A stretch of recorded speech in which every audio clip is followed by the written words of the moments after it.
They're coming down to the finish, and in dramatic style, a Fleet Alex, who almost fell at the top of the stretch, has won the Preakness by 5 lengths. 16th of a mile to go. Point Given, the real Point Given, has shown up at Pimlico to take the Preakness. They're in upper stretch, and Big Brown's in town. Big Brown barrels through Baltimore with plenty left. Smarty Jones, he's pulling away. He's pulling away to win impressively here. He's going to win by a colossal margin. Here is Smarty Jones. He wins the Preakness by a dozen lengths.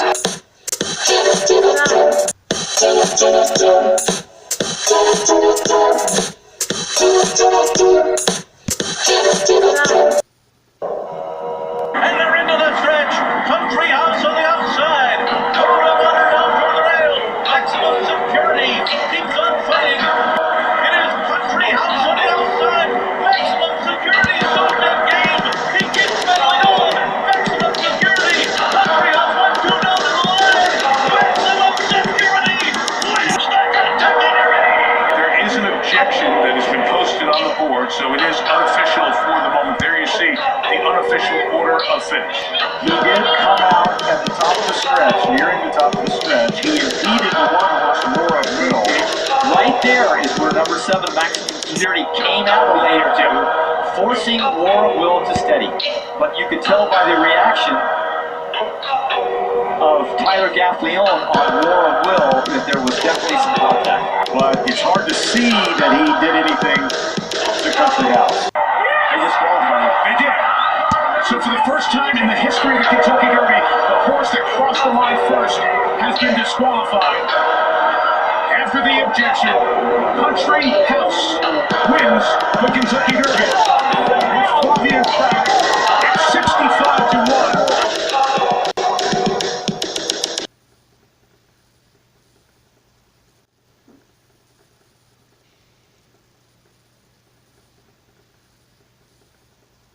Is this a division in disarray? For some, and I don't disagree with it, it probably is, given that Maximum Security and Country House, in addition to Tacitus, who was never going to really probably run in the middle jewel unless he won the Derby, along with Game Winner and Code of Honor, who ran very, very well in finishing third and then being moved up and elevated to second, are not going to be appearing in the Preakness. But nevertheless, there's a lot to talk about. Improbable, who ran a credible fourth after being moved up from fifth, is in the field, along with War of Will, who was impeded and part of the subject and embroiled in the controversy. Some believe he clipped heels with Maximum Security, causing the horse to come out. And again, you can look at the videotape over and over again and come to your own and draw your own conclusions.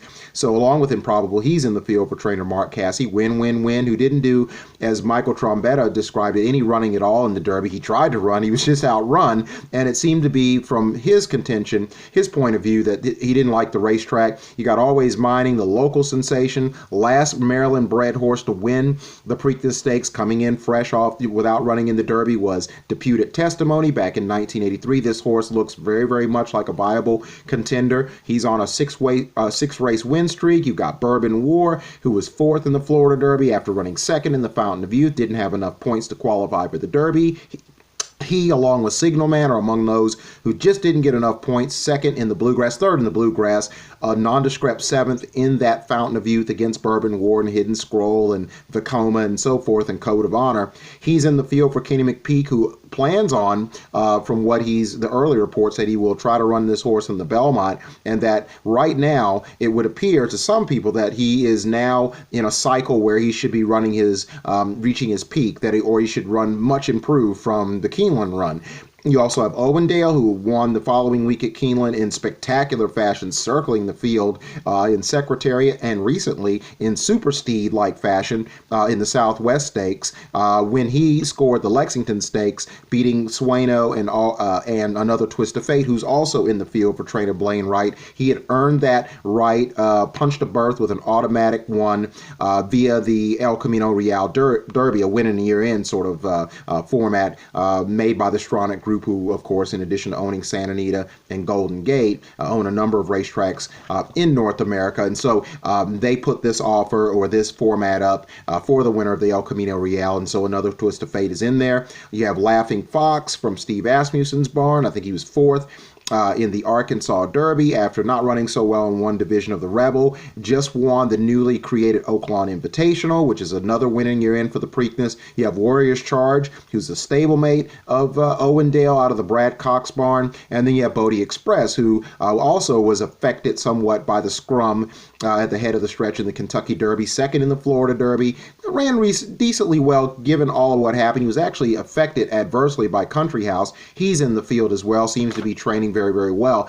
I won't get into really psychoanalyzing and breaking this race down until we get into the post positions, which will come midweek, I believe on May 15th, 3 days before the race. And then that's when the real analyzing begins, as I aforementioned before the Kentucky Derby. Down the stretch they come! Street Sense in front of the 8-hole.